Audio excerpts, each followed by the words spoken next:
Hey everybody, how's it going? Today I'd like to discuss the way a representative in the state of Colorado put their foot in their mouth. Not because I care much about this particular representative, but because I think it is a good starting point to shine a light on something that actually is a problem.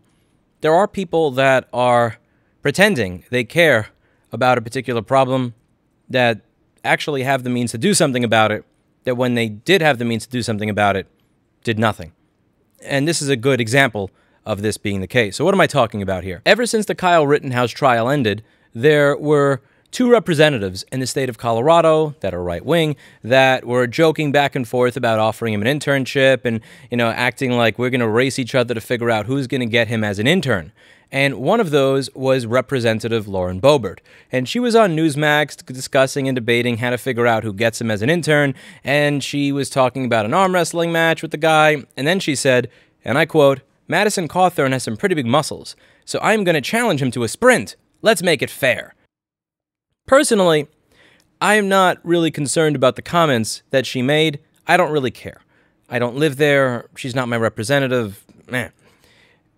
What I care about are the people coming out of the woodwork pretending that they care about people that are in wheelchairs. How dare she do this to people in wheelchairs? People in wheelchairs need our support. We shouldn't denigrate people in wheelchairs. What I find particularly interesting here is that earlier in the year, when legislation was ignored that would have actually helped people in wheelchairs, when people in wheelchairs and advocates for the disabled actually showed up to the state legislature to discuss this with their representatives ignored them. And then they claimed that they had questions that were unanswered, yet refused to ask those questions of the people who showed up. Do you know how many websites covered this? Two outlets covered this issue in over 6 months. How many outlets can you count as of now, like 36 or 48 hours since Lauren Boebert made her comments in the news, that have been talking about how offensive this is and how horrible this is that she made this comment about someone that's in a wheelchair? I count right now over 17 different outlets that have gone over the fact that Lauren Boebert said something about someone in a wheelchair.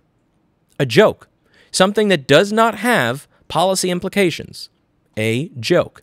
Yet, when there is an actual policy implication, when the state legislature turns its backs on the people that actually showed up to bring an issue to them, 2 websites cover it inside of 6 months. Welcome to 2021. What did the state of Colorado do this year when they actually had the opportunity to help people in wheelchairs? Let's take a look. So, I advocate for this thing called right to repair. Right to repair is the idea that the manufacturer should not be your only option that you have to repair your personal property. You should be able to work on it yourself, get parts to be able to do it yourself. You should be able to choose to have a third party work on your device if you so please, not have to deal with paying the manufacturer a rate and waiting the manufacturer time to have someone from the manufacturer fix your stuff.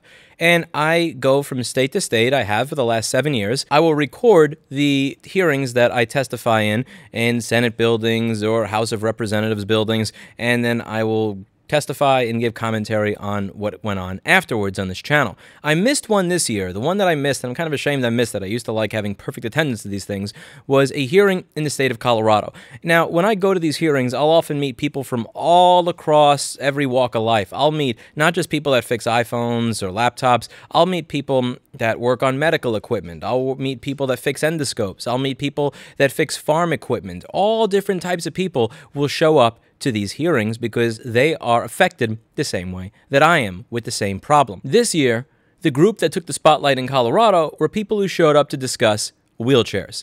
Now, I'm just going to give you a spoiler here before we actually discuss all the testimony given. 12 legislators voted to indefinitely postpone considering this right to repair bill. Only 1 voted for it. A quote from one of the people who voted against it. "I still have a lot of questions. I still have a lot of concerns," Representative Monica Duran said at the end of the committee hearing. She voted no on the bill. Let's see if she asked questions about her concerns to the people who showed up that day. So I'd like to read you some of the stories that they gave. Several of the people who were providing stories were people that are actually in wheelchairs. Kenny Mestez, who uses a wheelchair, drove this home in his testimony before the committee. Mestez spent a long time in the hospital, and when he came home, his mobility was restricted. An electric wheelchair helped him get around, but it was broken. The right arm of the chair was broken and the battery would no longer hold a charge. Both my son and brothers were capable and ready to do whatever needed to get done. I called on the 14th of December, he told the committee. I was told the next time a tech would be in my area would be the 18th of January. That's 35 days. As a rural resident of Colorado, I'm used to a regional delay, but 35 days seemed excessive. Mestes said that the electric wheelchair company had the battery and spare parts to fix his chair on file, but the company's procedure required a technician to first inspect the chair before making a repair. It was another 28 days after the tech first arrived before Mestes was mobile again. It was more than 60 days before his wheelchair was working again. It's never appropriate to make a human being with a critical care need wait over 2 months for a repair that could have been completed in 2 days, he said. The committee asked Mestes no questions. So remember how they said, we have questions and we have concerns. Maybe we consider passing, but we have questions and concerns. Did they ask any questions of the opposition that was present or the proponents of the bill who were there that were more than happy to answer any questions? No questions. Julie Reskin, executive director of the Colorado Cross Disability Coalition, shared horrifying stories of what it means when someone can't get their wheelchair repaired quickly. The company left a friend and colleague for 2 weeks with a broken tilt, which is necessary to preserve skin, with full knowledge that he has life-threatening medical issues caused by pressure sores, she said. When they finally bothered to show up 2 weeks later, they failed to fix the problem. So it took 2 weeks for somebody to show up from the manufacturer, and when they showed up, they didn't fix it. The wheelchair had a visible wire loose, and the Riskin's friend had a handyman fix it. When the wheelchair manufacturer found out, it voided his warranty. Had he not had his handyman do it, he would have gone to the hospital or worse, she said. So they voided his warranty because he had a handyman fix it, which, by the way, is against the law. The Magnuson-Moss Act says that you cannot void the warranty simply because somebody else worked on it unless you can prove that they damaged the device while they worked on it. Earlier, committee members had shared concerns about improper installation of batteries causing fires. Safety concerns with non-manufacturing repairs are a common talking point with industry groups and supporters. Riskin's own wheelchair once caught fire after authorized repair techs improperly installed batteries, she said. The committee asked her no questions. Let's say you don't believe that they should be allowed to choose who fixes their wheelchair so that they don't have 2 months without their wheelchair that they need to get around. How about you tell them what those concerns are? How about you tell them why you disagree? How about you have the actual fortitude of character to speak to the taxpayers that pay your salary that elected you? You don't give a fuck about people in wheelchairs. These people traveled, some of them over an hour, with a disability to be able to speak to their representatives about an issue. And their representative said, we have concerns, we have questions. And when given the opportunity to ask them, they asked nothing.